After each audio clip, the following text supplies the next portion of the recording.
1999 की सर्दी खत्म हो रही थी, लेकिन कश्मीर की पहाड़ियों में एक ऐसी आग जलने वाली थी जिसे पूरी दुनिया देखेगी।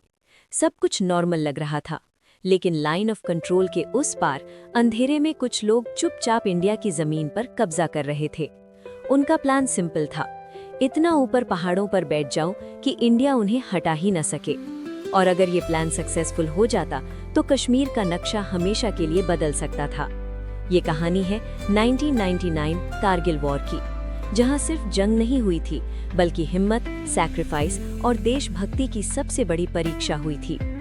मई 1999 लद्दाख के कारगिल के आसपास के एरियाज में कुछ लोकल शेपर्ड्स ने अजीब एक्टिविटी नोटिस की। पहाड़ों पर कुछ अननोन लोग दिखे जो नॉर्मली वहां नहीं होते थे। इंडियन आर्मी ने जब इन्वेस्टिगेट किया तो सच देखकर सब शॉक हो गए। ये कोई छोटी इन्फिल्ट्रेशन नहीं थी। पाकिस्तानी सोल्जर्स जो मिलिटेंट्स के डिस्गाइज में थे, उन्होंने लाइन ऑफ कंट्रोल क्रॉस करके इंडिया की तरफ के कई इंपॉर्टेंट पीक्स पर कब्जा कर लिया था। उनका एम था नेशनल हाईवे 1A को कंट्रोल करना, जो श्रीनगर को लेह से जोड़ता है। अगर ये रोड कट हो जाता तो इंडियन आर्मी का पूरा सप्लाई सिस्टम कोलैप्स हो सकता था। सिचुएशन सीरियस थी, बहुत ज्यादा सीरियस। और तब इंडिया ने लॉन्च किया ऑपरेशन विजय। ये कोई नॉर्मल वॉर नहीं थी, ये जंग समुद्र के लेवल से 16,000 से 18,000 फीट की हाइट पर लड़ी जा रही थी। ऑक्सीजन कम, टेम्परेचर माइनस में, और दुश्मन ऊपर बैठा हुआ। सोचो, तुम नीचे हो और एनिमी तुमसे कई हजार फीट ऊपर। हर एक स्टेप आगे बढ़ाना मौत के करीब जाना था। इंडियन आर्मी के जवान बिना डरे एक एक पीक वापस लेने निकले। उनके पास सिर्फ एक ही ऑप्शन था, या तो जीत या शहादत। जून 1999 सबसे पहली बड़ी जीत आई टोलोलिंग पीक पर। ये एक टर्निंग पॉइंट था। इस जीत ने दिखाया कि दुश्मन को हराया जा सकता है। लेकिन असली चैलेंज अभी बाकी था, टाइगर हिल। टाइगर हिल एक ऐसी पीक जो स्ट्रेटेजिक और सिंबॉलिक दोनों तरह से इम्पोर्टेंट थी। यहाँ से पूरे एरिया पर नजर रखी जा सकती थी। एनिमी ने इसे हेविली डिफेंड किया हुआ था। इंडियन आर्मी ने डिसाइड किया टाइगर हिल हर हाल में वापस लेना है। 4 जुलाई 1999 की रात, अंधेरा, ठंडी हवा और खामोशी। इंडियन सोल्जर्स ने एक इम्पॉसिबल मिशन स्टार्ट किया। सीधा ऊपर चढ़ाई, जहां से गिरने का मतलब सीधा मौत। हर कदम पर फायरिंग, हर सेकंड डेंजर।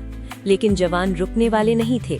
उन्हीं जवानों में एक नाम था कैप्टन विक्रम बत्रा।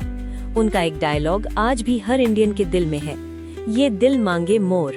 उन्होंने मल्टीपल मिशंस लीड किए और अपनी टीम को मोटिवेट किया जब सब कुछ इम्पॉसिबल लग रहा था। एक ऑपरेशन के दौरान उन्होंने अपनी जान देकर एक फेलो सोल्जर को बचाया और वो हमेशा के लिए अमर हो गए। ऐसे ही कई हीरोज थे, जिनमें से एक थे लेफ्टिनेंट मनोज कुमार पांडे। उन्होंने एक्सट्रीम कंडीशंस में एनिमी बंकर्स डिस्ट्रॉय किए और लास्ट ब्रेथ तक लड़ते रहे। 26 जुलाई 1999 फाइनली वो दिन आया जब इंडिया ने ऑफिशियली डिक्लेयर किया कि कारगिल वॉर जीत ली गई है। एनिमी को हर पीक से हटा दिया गया था और इंडियन फ्लैग फिर से उन ऊंचाइयों पर लहरा रहा था। ये सिर्फ एक मिलिट्री विक्ट्री नहीं थी, ये एक मैसेज था कि इंडिया अपनी जमीन के लिए कुछ भी कर सकता है। इस वॉर में इंडिया ने अपने 500 से ज्यादा ब्रेव सोल्जर्स खो दिए। हर एक नाम एक कहानी है, हर एक कहानी एक सैक्रिफाइस है। आज भी जब हम कारगिल विजय दिवस मनाते हैं तो सिर्फ एक जीत सेलिब्रेट नहीं करते, बल्कि उन हीरोज को याद करते हैं जिन्होंने हमें सेफ रखा। कारगिल की ठंडी हवाओं में आज भी उन जवानों की आवाज गूंजती है जो कहते हैं, हम वापस नहीं आएंगे, लेकिन देश हमेशा सुरक्षित रहेगा। और शायद